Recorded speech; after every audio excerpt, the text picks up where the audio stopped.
ketika mendapat postingan ya, untuk tidak memposting sembarangan. Pastikan bahwa barang itu manfaat dekat Papua, dibawa ke Karanganyar untuk melihat bagaimana cara berternak ayam, ayam potong, ya, ayam bertelur. Jadi dia bangun tidur sampai tidur apa yang dilakukan oleh peternak itu dia tahu, karena dia sama di camp itu, di komplek itu mereka lakukan kegiatan-kegiatan pelatihan.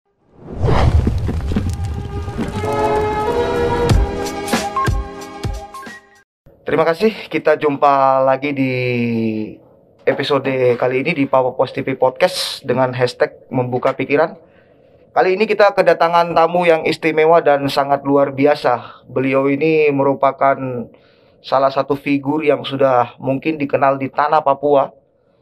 Dan beliau ini juga merupakan salah satu anggota Polri yang berperan penting untuk bisa meminimalisir atau menjaga situasi agar juga bisa terkendali lewat mungkin perkataan yang mungkin harus bisa dikategorikan bahwa beliau inilah corong daripada Bapak Kapolda yang ada di Papua atau Pak Kapolda Papua. Ya, terima kasih banyak. Kali ini kita kedatangan beliau merupakan salah satu polisi yang selama ini kami lihat ramah dengan media. Inilah dia, beliau Komisaris Besar Polisi Ahmad Mustafa Kamal Dr. Andes SH. Selamat datang Pak di Papua TV Podcast. Selamat datang, alhamdulillah. Ya, bagaimana kabarnya? Alhamdulillah baik-baik saja dan saat ini sehat sekali. Sehat. Meskipun di bulan Ramadan ya. Siap. Mungkin kali ini kita bisa lebih santai mungkin, kemudian kita buka masker karena kita sudah melalui salah satu protokol kesehatan, kita sudah lewat swab antigen juga. Mungkin ini bisa menjadi sehingga mungkin masyarakat bisa melihat dengan secara langsung, dan kita sudah menerapkan protokol prokes kesehatan ya, maksudnya menjaga jarak kemudian dan lain sebagainya sesuai dengan instruksi dari Dinas Kesehatan maupun Satgas COVID-19. Iya, kemudian ini merupakan hal yang luar biasa, kemudian pagi ini bahkan mungkin hari ini kemudian bisa datang di Papua Post TV, dan ini mungkin yang kali pertama ya kemudian muncul di Papua Post TV. Iya, kemudian kita akan cerita-cerita kemudian spesifik mungkin terkait dengan apa sih fungsi dan tugas dari Bid Humas Polda Papua itu sendiri.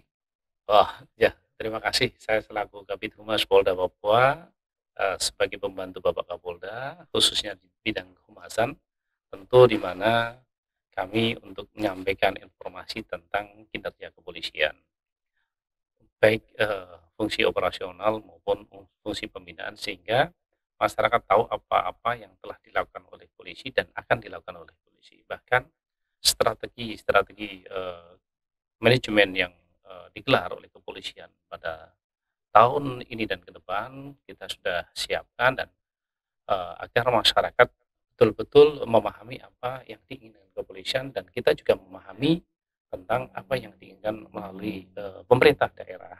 Kita selalu baca renstra pemerintah daerah dengan program-program pemerintah daerah, dan kita ke program kepolisian kita juga menyesuaikan dengan program nasional, kemudian program Polri itu sendiri, dan kita bagaimana dengan program pemerintah daerah kita untuk mendorong bagaimana proses pembangunan di tanah Papua ini betul-betul berjalan dengan baik di bidang ekonomi maupun politik, kemudian bahkan pendidikan dalam rangka peningkatan kesejahteraan masyarakat di tanah Papua. Sudah berapa lama kemudian bertugas menjadi Kabid Humas di Polda Papua ini? Saya sudah 5 tahun setengah. Luar biasa, 5 tahun setengah. 5 tahun setengah. Dulu saya 2016 saya tiba di Papua, akhir pada saat itu sekitar November. Ya, November tanggal 14 November, kemudian saya dinas di sini, dan sampai saat ini alhamdulillah kami berupaya maksimal mungkin untuk membantu pimpinan kami Bapak Kapolda dalam rangka diseminasi informasi kegiatan kepolisian, karena kami perlu untuk menyampaikan apa-apa yang telah dilakukan oleh polisi dan apa yang akan dilakukan oleh polisi. Karena apa? Kalau kegiatan-kegiatan polisi tidak kita publikasikan, tidak kita sampaikan kepada masyarakat, masyarakat tidak tahu. Hanya yang tahu ketika polisi hadir di masyarakat atau bahkan masyarakat bertemu dengan polisi. Hanya segelintir orang dan hanya sepotong kegiatan yang bisa diketahui oleh masyarakat. Namun dengan keberadaan Humas Polri, Humas Polda Papua tentu didorong oleh rekan-rekan media, insan pers yang ada di Papua, insan rekan-rekan kami yang ada di luar Papua, baik yang ada di beberapa provinsi dan bahkan di Jakarta, itu kita selalu komunikasi untuk bagaimana memberikan gambaran tentang Papua, memberikan gambaran tentang situasi tentang Papua, bahkan kinerja rekan-rekan kami yang ada di tanah Papua, baik rekan-rekan yang tergabung dalam satuan tugas operasional di wilayah Papua dalam rangka Harkamtimas ataupun kegiatan-kegiatan rutin yang dilakukan oleh Polda Papua itu sendiri. Iya, benar. Iya, hal yang menarik bahwa Pak Kabid Humas Polda Papua ini juga merupakan Kepala Satuan Tugas Humas Operasi Damai Kartens Papua 2022, Pak ya? Iya. Benar ya? Iya. Terkait dari bidang ini sendiri, Pak Kabid Humas Polda Papua, sebenarnya apa saja sih yang dilakukan pada operasi Damai Kartens tahun 2022 ini, Pak? Jadi begini, untuk operasi kepolisian di tahun-tahun sebelumnya, sejak 2017-18 mulai ada Satgas Nemangkawi, kemudian sampai kemarin tahun 2021 setelah dilakukan evaluasi ya secara mendalam, baik secara internal maupun melibatkan beberapa tokoh masyarakat baik yang ada di Papua maupun di luar Papua, ternyata harus lakukan pembenahan dengan kegiatan kepolisian yang ada yang kita lakukan, maka sistem strategi yang dilakukan oleh Polda Papua dengan operasi kewilayahan ini adalah operasi Damai Karten. Tentu nama ini bukan serta-merta untuk apa ya, ini punya nilai filosofi yang tinggi, bagaimana kepolisian hadir untuk menciptakan rasa aman dan damai kepada siapapun yang ada di tanah Papua, baik masyarakat yang ada di tanah Papua, kami ada di TNI Polri yang ada di tanah Papua, kita ingin merasakan kedamaian dan rindu akan kedamaian, karena dari rasa kedamaian itulah dan aman itu tentu akan menghantarkan aspek-aspek positif baik seperti perekonomian. Orang tidak akan takut masuk ke perkampungan, ke pedalaman ketika situasi aman dan damai. Baik mereka akan melakukan upaya peningkatan ekonomi, tadi yang saya bilang mungkin kesehatan, bahkan pendidikan dan faktor-faktor lainnya, sehingga perkembangan situasi ya itu akan lebih baik dan baik perekonomian dan lain sebagainya itu akan berimbas ke sana. Jadi operasi Damai Karten yang kita gelar itu adalah operasi preemptif, preventif dan penegakan hukum. Berbeda dengan operasi sebelumnya Nemangkawi. Operasi Nemangkawi itu presentasinya lebih tinggi, melakukan pengejaran terhadap kelompok kriminal bersenjata. Lah, operasi Damai Karten yang dikedepankan preemptif. Siapa yang preventif? Rekan-rekan dari Bimas Noken. Kita punya simbol bahwa operasi Damai Karten dengan Bimas Nokennya inilah punya nilai dan arti juga. Kenapa namanya juga Bimas Noken? Lah, rekan-rekan kami dari Bimas Noken, Satgas Bimas Noken hadir di 5 wilayah. Ya, kenapa juga 5 wilayah? Ya, Puncak, Ilaga, kemudian Intan Jaya, Yahukimo, Duga dan Pegunungan Bintang. Melihat beberapa kasus terakhir di tahun 2021 terjadi etalase kriminalitas yang dilakukan oleh kelompok kriminal bersenjata, maka pimpinan kami memutuskan untuk konsentrasi menggugah pemerintahan daerah dan seluruh stakeholder yang ada di sana untuk bagaimana kita berkolaborasi untuk membangun wilayah 5 wilayah ini dari segala aspek. Maka Bimas Noken datang dengan kegiatan-kegiatan peningkatan perekonomian. Kita coba mengajak warga masyarakat di sana dengan ternak babi. Kita melihat potensi di sana bisa daripada warga masyarakat di Yaukimo beli babi ke Jayapura, kemudian bisa di sana diolah. Di sana juga bisa diolah pertanian, tanam padi. Ternyata bisa. Terus kemudian perikanan. Ikan mau beli ikan mujair aja dari Jayapura. Padahal di sana ada potensi lahan yang bisa digunakan untuk ternak ikan. Kami menggugah rekan kami pemerintah daerah untuk sama-sama. Kami bukan ngambil kewenangan pemerintah daerah. Bahkan kepala dinas instansi pertanian, perikanan itu kemarin sebelum kita melaksanakan operasi, kita undang untuk kita rembuk apa potensi-potensi yang ada yang kita bisa garap. Contoh di Pegunungan Bintang ada potensi kopi, ya.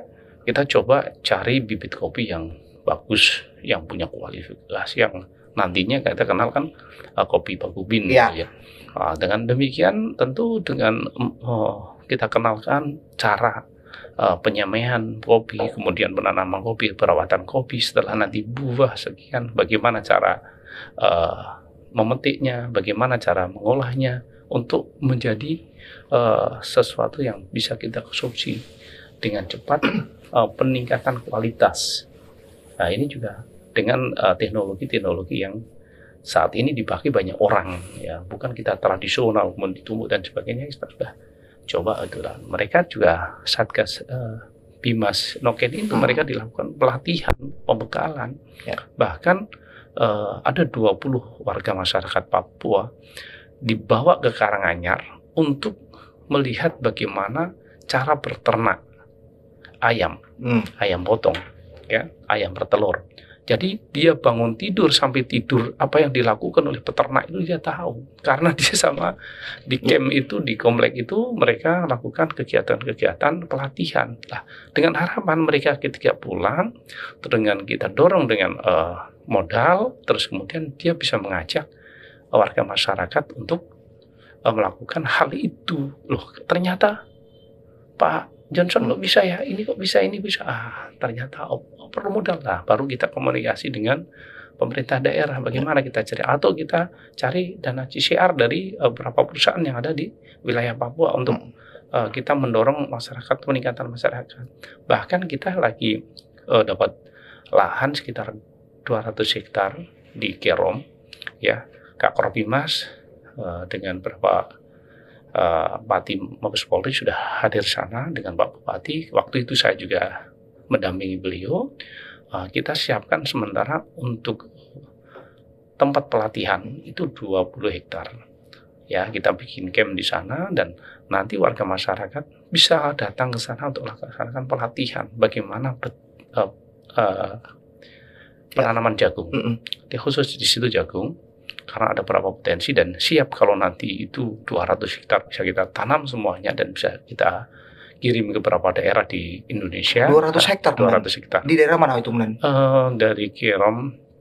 Dari Kerom kita arah ke Singgi. Arah ke Singgi, tapi belum sampai ke sana, masih sekitar 15 kilo dari situ. Ya.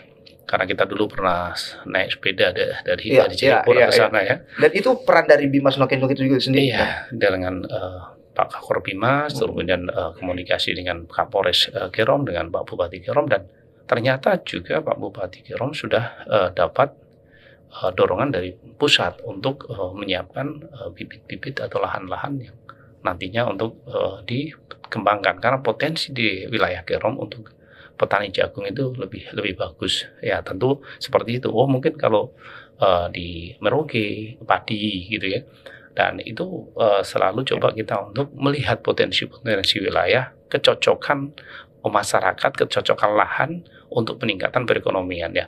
Kalau ini jagung, ya mungkin jagung, jangan nanti jagung terus padi. Tentu kita cek kondisi tanah, ya, kegemburan tanah dan sebagainya, itu kan sudah orang-orang ahlinya, ya. Jadi kita mendorong mereka untuk bagaimana melihat potensi-potensi yang ada di wilayah Papua ini. Seperti ada di Intan Jaya. Di Intan Jaya itu dari salah satu distrik ada peternakan kambing, bukan babi. Iya, ya. kambing. Terus Kapolres coba komunikasi dengan kepala distrik, dorong ke sana untuk bagaimana ternak kambing, kan potensial juga. Ya. Nah, terus kemudian di puncak ada ternak babi. Terus kemudian ada pertanian tapi tidak secara kumulatif ya, ada di sayur mayur. Nanti sudah kita pikirkan apakah sayur mayur ini hanya ke komunitas yang nanti akan dikonsumsi masyarakat di wilayah kabupaten itu, atau bahkan bisa kita kirim ke wilayah daerah-daerah lain di sekitar Papua. Itu juga kita pikirkan, jangan sampai masyarakat sudah bekerja keras, terus kemudian hasilnya bagus, ketika mau eksekusi jual, ini tidak ada penampung. Harus semua kita urusi semua, kita dampingi ya. Sekali lagi, kehadiran Bimas Noken itu bukan merampas tugas-tugas pemerintah daerah, ya. Namun kami mendorong pemerintah daerah dan masyarakat untuk meningkatkan potensi-potensi yang ada di wilayah masing-masing. Lah, disitulah ada kegiatan yang dilakukan Bimas Noken, ya. Terus kemudian dikawal oleh rekan-rekan dari preventif yang tentu juga melaksanakan kegiatan patroli. Lah, jika terjadi kekerasan yang dilakukan oleh kelompok kriminal bersenjata atau siapapun di 5 wilayah ini, tentu Satgas Gakum penegakan hukum akan melakukan upaya-upaya untuk menegakkan hukum, baik kepada siapapun, apakah korbannya TNI, apa korbannya Polri atau masyarakat, apa masyarakat setempat atau masyarakat pendatang sekalipun, kita wajib untuk kita lindungi. Jadi kita tidak melakukan pemburuan, tidak melakukan pengejaran, kita melakukan penyidikan dan penyelidikan untuk mengungkap bagaimana perbuatan melawan hukum yang dilakukan adalah pelaku kriminal. Itu yang perlu dipahami oleh semua. Ini terkait dengan Satgas, jangan khawatir bahwa kita percaya perlahan-lahan untuk melakukan perbaikan dan untuk dapat bisa dirasakan masyarakat bahwa masih saat ini dan kemarin berbeda. Oke, iya benar. Ini beliau ini juga merupakan salah satu polisi yang sudah mungkin dari sekian ribu personel Polri, mungkin ya salah satunya beliau ini juga yang sudah bertugas dari ujung Indonesia Barat sampai ujung Indonesia Timur, kemudian ya. Lengkap itu. Lengkap ya, kemudian dari Aceh sampai Papua, kemudian ya. Bayangkan dari tahun 1992 beliau mengabdi jadi anggota Polri, kemudian ya. Dan mulai bertugas mulai dari Aceh, kemudian Sumatera Selatan sampai ke Papua ya. Dan ini ujungnya sudah ini. Saya pikir dulu di Ternate itu yang paling timur. Ternyata setelah dari Ternate ke Polda Metro, yang jelek-jelek gini pernah di Polda Metro loh ya. Iya. Pernah jadi polisi kota ini. Siap. Jaya, ya. Wah, luar biasa. Jadi alhamdulillah Tuhan kasih amanah pada saya pribadi untuk menjalankan tugas-tugas sebagai Bayangkara Negara. Oke. Ya, yang menarik dari Pak Kombes Pol Ahmad Mustafa Kamal ini adalah beliau ini juga ternyata anak pesantren. Benar itu, Pak ya? Iya, kebetulan alhamdulillah kecil saya itu lebih banyak di pesantren. Ketika saya kecil memang di kampung dengan orang tua saya, karena orang tua saya seorang guru dan sekaligus guru ngaji. Semua adik saya dan anak-anak kecil di sekitar desa situ adalah yang manggu adalah orang tua saya, yang ngajari ngaji lah ya. Setelah kami lulus SD, saya langsung berangkat. Jadi kami 5 bersaudara semua berangkat ke pesantren. Jadi setelah SD langsung diungsikan. Iya. Nah, langsung saya waktu itu berangkat ke Magelang dari tempat tempat lahir saya di Kendal. Magelang ini kan cukup jauh waktu itu, padahal sekarang cuma 2 jam. dulu Pak ya. Tahun 80. Iya. Ya, tahun 80 Papil. Iya. Di sana terus saya orang bilang pesantren modern karena ada titisan dari Guntur. Kemudian di sana terus kemudian saya belajar kitab kuningnya balik lagi di Kaliwungu, ya meniti lagi dengan pendalaman berapa kitab-kitab kuning yang ada di sana, ya alhamdulillah untuk bekal diri saya dan keluarga saya. Dan Apa yang sering bisa kita berikan ya kita sampaikan lah begitu. Jadi alhamdulillah saat itu, dan kami juga selesaikan kesarjanaan sebagai filsafat Islam. iya, dan sering ngisi-ngisi tausiah-tausiah ini kemudian saya Ya dengar di kebetulan masjid-masjid ya. ya sesekali Luar karena biasa. kebetulan momen-momen yang baik Ya. sekaligus kami menyampaikan pesan-pesan Kamtibmas. Iya, luar biasa ini kemudian. Iya, kemudian kita kembali lagi kepada topik pembicaraan kita, yaitu fungsi dari dan peran dari Bithumas Polda Papua sendiri. Saat ini kemudian dengan kemajuan informasi teknologi ini tentu banyak berita atau pemberitaan-pemberitaan yang dinilai mungkin tidak akurat, akuntabel, dan mungkin boleh dikatakan ya seperti berita hoaks gitu. Iya. Bagaimana peran Polda Papua sendiri dalam menyikapi pemberitaan-pemberitaan hoaks yang banyak terjadi di wilayah hukum Polda Papua itu sendiri? Iya, terima kasih ya.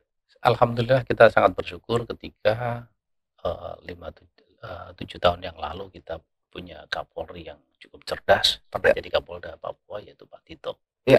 Pak Tito itu sekitar 7 tahun yang lalu panggil Kabah Harkam, Kabah Intelkam, Kabar Eskrim, dan Kadifumas untuk menyikapi bagaimana ke depan tentang peran media di media massa atau di medsos itu sendiri. Ternyata kami dari 3 satuan di Mabes Polri itu dibentuk satuan kerja, 1 tambah jenderal, 1 bintang 1, masing-masing satker. Lah, kami di Humas ada Karo Multimedia untuk melihat netizen bagaimana bernyanyi, berbicara, bermain-main di dunia maya. Kalau biasanya kalau di dunia nyata kan di cover oleh Direktorat Intelkam. Nah, sekarang sudah berbeda. Pergeseran situasi dan kondisi antara dunia maya, dunia nyata. Dunia maya itu hitungannya bukan hari, bukan jam. Setiap detik bisa saja berubah. Apa yang dibicarakan oleh netizen di dunia maya ini selalu bergulir. Bagaimana orang membicarakan di Jakarta hari ini, terus kemudian ada gejolak, ada statement dari salah satu tokoh, ini bisa mengganggu situasi dan kondisi. Maka dari itu 3 satuan kerja dari Cyber, Bareskrim, kemudian Intelkam, terus kemudian Divisi Humas itu berkolaborasi untuk bagaimana memantau para netizen menyampaikan suara hati atau ocehan yang kadang-kadang ada yang baik, ada yang kurang baik. Bagus, tadi sampaikan ada provokator, ada hoax. Hoax itu mesti provokator. Karena informasi yang bohong. Tentu kita dari situlah kita lakukan patroli dan kita lakukan profiling terhadap akun-akun yang sering melakukan statement yang itu. Lah, kita tentu kita di setiap wilayah kan ada, kami di Polda Papua melakukan patroli terhadap netizen, dan kita langsung dapat datanya, kita panggil yang bersangkutan karena sifatnya kita harus melakukan pendidikan.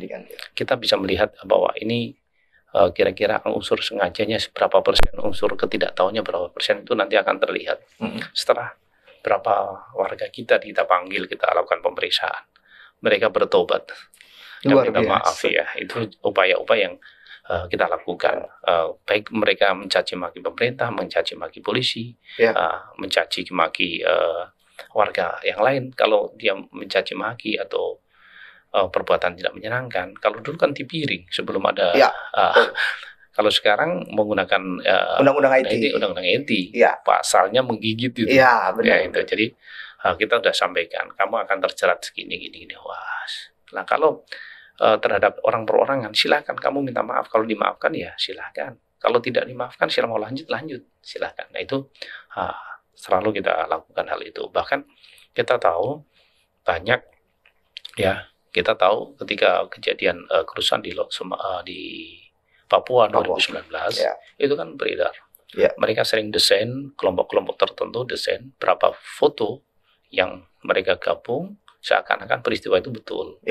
Termasuk dulu 2017 Laka Lantas yang ada di sini itu didesain terus akan laka lantas di depan kantor gubernur. Itu terus kemudian diviralkan, dibiarkan dan sebagainya. Itu untuk menggugah rasa kebencian gitu kan. Oh, begini itulah untuk membakar agar warga Bisa marah. Sama ketika beberapa tahun yang lalu terjadi penembakan terhadap Kapinda. Tidak lama kemudian muncul narasi meme yang didesain. Didesain itu ada 3 foto. Ya, karena saya yang langsung temukan dan kemudian saya perintahkan anggota tak suruh cek. Ini di mana? Ternyata desain foto itu ada 3 foto. Yang pertama adalah peristiwa eksodus warga masyarakat di Bandi mau minta ke Timika, ke Polsek minta bantu untuk dievakuasi ke PT Freeport. Terus kemudian satu foto lagi ada lahan agak tandus, itu ada di Nduga. Terus kemudian ada heli, terus kemudian ada kebakaran. Itu foto di Kalimantan Barat pada saat heli TNI untuk melakukan pembakaran yang dibuat oleh kelompok tertentu. Itu ya, kelompok itu mereka langsung seakan-akan di Puncak Ilaga terjadi bombardir di sekitar lokasi, sekitar TKP. Padahal itu tidak. Akhirnya kami lakukan rilis, kita lakukan penjelasan bahwa foto yang beredar atau meme yang beredar ini adalah foto desain oleh orang tertentu, kelompok tertentu yang akan membuat Papua gaduh, ribut terus. Ini kita jelaskan agar masyarakat juga paham. Banyak kan badan saya nanti foto kepalanya diganti yang lain, gitu. Termasuk dulu ada beberapa pejabat negara diganti kepala anjing, diganti kepala itu. Dan itu melanggar undang-undang ITE. Ya, jadi kepada kita semua saya menghimbau untuk betul-betul mencermati ketika melihat postingan dari siapa, apakah di grup atau orang perorangan. Kalau silakan konfirmasi pada yang ngirim. Ini apa maksudnya? Kalau itu tidak bermanfaat bagi dirinya, itu yakinlah tidak bermanfaat bagi orang lain. Cukup sampai di HP kita hapus. Jangan ikut menyebarluaskan. Kalau nanti ikut menyebarluaskan bisa 5556. Itu. Oke. Iya. Pak Kabid Humas, akhir-akhir ini kita banyak mendengar terkait isu-isu terkait pemekaran wilayah daerah otonomi baru di tanah Papua. Dan baru-baru ini juga terjadi beberapa aksi demo di beberapa daerah, termasuk di Kabupaten Nabire ini sendiri. Menyikapi hal ini, Pak Kabid Humas, bagaimana peran polisi atau peran Polri itu sendiri dalam mendekatkan diri kepada masyarakat untuk menyikapi persoalan-persoalan yang terkait dengan pemekaran wilayah di daerah tanah Papua ini, dan juga kepada pendekatan personal kepada warga masyarakat itu sendiri untuk mungkin bisa menjaga sikap timpas yang ada sampai saat ini. Ya, terima kasih ini ya. Jadi kepada seluruh warga masyarakat di tanah Papua, ya, ketika akan menyampaikan pendapatnya ataupun unjuk rasa ataupun ya aspirasinya ke suatu tempat, apakah ke DPRB, DPRD atau MRP dan sebagainya, atau bahkan kepada suatu lembaga ataupun suatu urusan, ya tentu surat pemberitahuan disampaikan. Surat pemberitahuan disampaikan dengan maksud kita akan melihat, ya, membaca dengan situasi dan kondisi pada saat nantinya warga masyarakat akan menyampaikan. Ini dari mana, kelompok siapa bertanggung jawab, apa yang mau disampaikan, berapa jumlahnya, siapa koordinator lapangannya. Kita tidak menginginkan terjadinya keributan. Kita ingin mengawal siapa saja yang akan menyampaikan pendapat di muka umum atau ke suatu lembaga. Namun sekali lagi, pemberitahuan itu jangan sekedar taruh di pos polisi terus dia pulang. Karena kami dari Intelkam akan mendatangkan siapa ini koordinator unjuk rasa, koordinator lapangan, apa yang dibawa, terus berapa jumlahnya, apa yang diinginkan. Contoh DOB, jumlah kami ada 500, nanti dari sini nanti. Nah, Karena ada polsek-polsek di sana. Kita bisa plotting rekan-rekan Kapolsek, tolong kamu kawal warga kamu ke sini. Dengan maksud demikian. Terus kemudian lalu kita bisa melakukan komunikasi dengan beberapa korlap-korlapnya itu, agar korlap juga turut membantu mengendalikan anggotanya. Jangan sampai mereka sebagai korlap tidak mengenali, tidak bisa mengontrol apa yang dilakukan oleh anggotanya. Kita tidak mau terjadi keributan-keributan di tanah ini. Terus kemudian mereka harus komitmen apa yang dikonsepkan, yang dituntut, ya itu. Jangan terus mengembang kemana-mana. Ya, ini pelajaran bagi kita semua. Ya, jadi jangan sampai nanti kita yang minta DOP, munculnya Otsus, munculnya ke Papua Merdeka, tuh kamu itu minta tolak DOP, minta DOP atau Otsus atau bagaimana? Harus jelas. Itulah makanya kita perlu kita undang. Pelajaran yang sangat luar biasa di Wamena berapa hari yang lalu. Ya, mungkin orang berkhawatir tentang banyak sekali dan sebagainya, tapi mereka mau dikumpulkan. Pemerintah daerah mau melakukan komunikasi dengan kepolisian, dengan Kodim, dengan Pemda. Terus dari Pemda, sudah nanti datangkan, kami tunggu di sini, kita sepakati, oke, setelah itu nanti bla bla bla bla, jam sekian selesai. Oke. Nanti setelah itu kami akan tindak lanjuti ke pemerintah provinsi. Itu mungkin kalau komunikasi itu dibangun dengan baik, dengan niat yang baik, mudah-mudahan tidak akan terjadi gejolak atau adanya kesalahpahaman antara pengunjuk rasa dengan rekan-rekan yang ada di lapangan, terutama rekan-rekan kami dari kepolisian. Kami tidak menginginkan ribut, itu tidak enak kok. Siapa sih yang ingin ribut?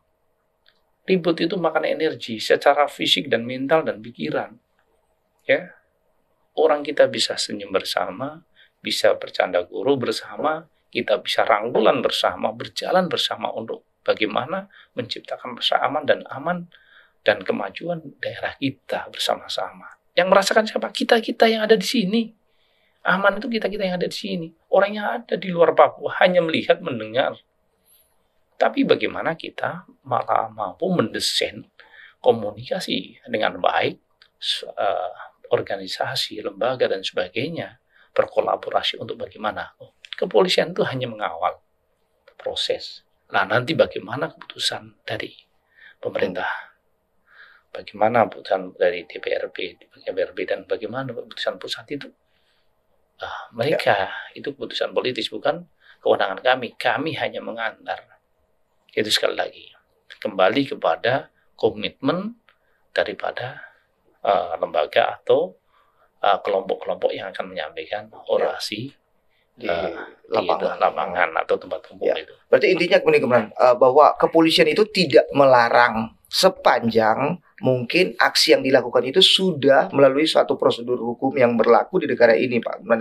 Dalam arti ada persyaratannya, ya mungkin izin kepolisian, pemberitahuan, bukan izin ya. Pemberitahuan. Berarti intinya bahwa tidak ada pelarangan selama mengikuti prosedur atau SOP yang mungkin. Tapi perlu saya garis bawahi, ketika mereka meskipun itu pemberitahuan, terus kemudian hasil pengamatan patut diduga akan terjadi keributan atau konflik, keributan atau bahkan mengganggu kenyamanan warga masyarakat lainnya, kepolisian berhak untuk memberikan perlindungan. Dengan itu maka lakukan pencegahan. Maka dari itu sekali lagi komunikasi yang harus dibangun oleh pengunjuk rasa, koordinator dengan kami yang ada di Intelkam, terus kemudian kepada siapa lagi yang mau menjadi sasarannya, kami bisa komunikasikan, Pak Ketua DPR, besok ada warga kita mau nyampaikan orasi. Siapa kira-kira yang jam berapa, di mana itu, Pak Bupati, besok ada warga kita mau nyampaikan orasi. Kita bisa lakukan menjembatani. Tapi kalau ini terus kemudian kita tidak bisa komunikasi dengan pihak-pihak yang akan menyampaikan hajatnya, tentu kita terputus. Bagaimana? Itu yang harus kita bangun, komunikasi aktif baik kami dengan pihak pemohon atau pada sasaran objek yang akan dilaksanakan unjuk rasa atau tuntutan itu. Oke, Pak Kabid Humas, mungkin sudah lama kita berbincang. Mungkin kemudian pesan-pesan Kamtibmas kemudian kepada warga masyarakat yang ada di tanah Papua dan juga terlebih khusus warga masyarakat Kabupaten Nabire untuk menyikapi hal-hal mungkin terkait dengan juga pemberitaan hoaks dan lain sebagainya. Apa pesan-pesan Humas Polda Papua kepada warga masyarakat supaya tidak terprovokasi dengan situasi dan kondisi yang sebenarnya tidak terjadi, tetapi karena digoreng atau mungkin dilakukan suatu pemberitaan-pemberitaan yang mungkin menyudutkan salah satu pihak dan mungkin berbau sara dan lain sebagainya. Mungkin kemudian selaku Kabid Humas Polda Papua bisa memberikan himbauan kepada masyarakat untuk mengantisipasi hal ini. Proses pencegahannya seperti apa? Apakah mungkin langsung percaya dan lain sebagainya? Kira-kira sebagai Kabid Humas tentunya punya pesan-pesan Kamtibmas kepada warga masyarakat untuk mengantisipasi hal tersebut. Ya, terima kasih. Ketika Bapak Ibu warga masyarakat Papua mendapat postingan dari rekannya di kelompok grup maupun orang perorangan, baca dulu. Kemudian ketika ini bahwa manfaat untuk dirinya, ya silahkan untuk diposting kepada orang lain. Tapi kalau tidak manfaat untuk dirinya, pastikan itu cukup sampai di tangan. Dia langsung dihapus. Lah, untuk postingan yang kira ragu-ragu, klarifikasi kepada yang posting, maksudnya apa? Atau bisa dipertanyakan kepada pihak yang berkompeten untuk menanyakan ini. Apakah masalah pengumuman penerimaan PNS, ASN, terus apa? Oh, di sana ada kebijakan kepala dinas yang tidak tepat di mem dan narasinya, atau kebijakan pemerintah daerah, atau bahkan dari kepolisian itu sendiri. Mungkin tentang informasi ini betul tidak, klarifikasi, tanyakan kepada yang berpihak. Nah, itu yang sangat mudah sesungguhnya. Jadi sekali lagi, ketika mendapat postingan, ya, untuk tidak memposting sembarangan, pastikan bahwa barang itu manfaat untuk dirinya, silahkan untuk diposting barang. Tapi kalau tidak, udah. Terus kemudian kalau ya warga masyarakat tidak suka sama instansi, lembaga, kemampuan sama orang lain, sama temennya sekalipun, jangan main di digit ini, ya. Jangan main Medsos di medsos dan apa di Twitter, apa di Facebook. Saya tidak suka dengan inti. Terus saya nyanyi di saya punya IG, ya, rasa kekecewaan, rasa kesalahan, terus kemudian itu nanti bisa yang bersangkutan melakukan tuntutan hukum. Nah, tentu undang-undang ITE akan menjerat warga kita. Maka dari itu betul-betul kalau tidak suka, datangi betul-betul klarifikasi. Mas, Bang, Kakak, saya dapat informasi kok Kakak seperti ini dengan saya. Maksudnya apa? Itu lebih fair, lebih jelas ketika itu akan clear daripada terus ente tidak puas terus kemudian ngoceh di IG, medsos dan sebagainya. Ya. Itu perlu dicermati dengan baik. Karena untuk bermain medsosnya harus tetap hati-hati. Jangan sampai karena teknologi terus kita terjerat hukum. Ya, kemudian mungkin yang terakhir, kemudian tentunya kemudian ini sudah lama bertugas di Papua. Kemudian apa yang bisa mungkin dengan hal-hal yang mungkin bisa dihimbau kepada warga masyarakat, dan mungkin yang pertanyaan saya yang pertama mungkin yang di terakhir ini, apa Papua bagi komandan sendiri? Iya, tadi kan saya sampaikan bahwa saya dinas itu dari ujung barat dulu. Saya 7 tahun di Aceh, terus kemudian ke Palembang, kemudian ke Medan, kemudian ke Ternate, kemudian ke Polda Metro, ya, Polda-polda yang besar saya udah pernah jalani, terus ke divisi Mabes Polri, terus kemudian ke Papua. Untuk Papua ini tanah yang sangat indah, sangat luar biasa. Kita harus dengan keikhlasan untuk membangun tanah ini dan menjaga tanah ini dengan sebaik-baiknya. Kita yuk bersatu padu, bersama-sama dengan seluruh komponen masyarakat, apakah TNI, Polri, pemerintah daerah, tokoh agama, tokoh masyarakat, penduduk asli Papua ataupun pendatang sekalipun, bersama-sama bahwa kita bagaimana Tuhan kasih nikmat ini harus kita betul-betul kita rasakan. Jangan menjadi laknat. Ya, nikmat ini betul kita rasakan, itulah rasa syukur kita kepada Tuhan. Jangan alam ini menjadi musibah bagi diri kita. Akhirnya terjadi bentrok, terjadi kekesyuan, dan kemudian terjadi malapetaka bagi kita. Maka dari itu, kita harus menghayati nilai-nilai yang terkandung dalam agama kita masing-masing, sehingga rasa syukur kita sebagai hamba Tuhan yang dilahirkan dan dibesarkan di tanah Papua. Terus kemudian kita juga bersyukur kita bahwa kita sebagai anak Republik Indonesia dengan fasilitas yang Tuhan kasih ya di Indonesia sangat luar biasa, karena kita sudah kita pijak negara-negara asing di Indonesia itu lengkap, apalagi di Papua sangat-sangat ada semuanya di Papua. Maka dari itu mari kita bangun tanah yang sangat luar biasa, nikmat dan karunia Tuhan yang diberikan pada kita bersama-sama. Hilangkan rasa kebencian, hilangkan rasa dendam, kita bersama-sama untuk membangun tanah Papua dari segala aspek. Mudah-mudahan rahmat dan nikmat itu bisa kita rasakan, dan kita bersama-sama dengan warga pendatang dan warga asli Papua, dan kemudian kita juga siap untuk menerima siapa saja yang datang untuk membangun negeri ini di Republik ini ya, karena kita punya hak yang sama untuk sebagai warga negara. Iya, terima kasih banyak Pak Kabid Humas Polda Papua, Kombes Pol Ahmad Mustafa Kamal SH, Dr. Andes. Terima kasih sudah mau datang ke podcast Papa Pos TV Podcast di Nabire ini, dan juga tetap kami mengucapkan rasa terima kasih yang sangat mendalam, karena ini hal yang luar biasa Pak.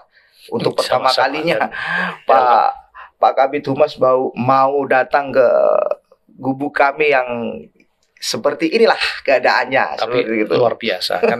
Memang kita merintis itu memang harus begitu, karena dari hal yang kecil akan menjadi besar. Iya. Dan motivasi bagaimana rekan-rekan yang ada di Papua Pos ini mewujudkan impian-impian untuk mengawal masyarakat Papua, khususnya di Kabupaten Nabire. Terima kasih banyak.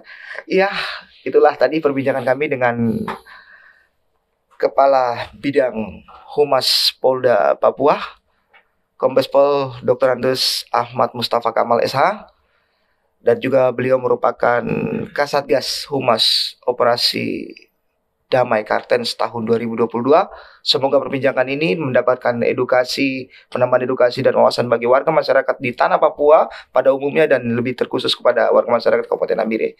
Sampai jumpa pada episode selanjutnya di Papa Pos TV Podcast, dan salam presisi. Tetap menjaga protokol kesehatan, jaga imunitas tubuh, dan sampai jumpa. Terima kasih.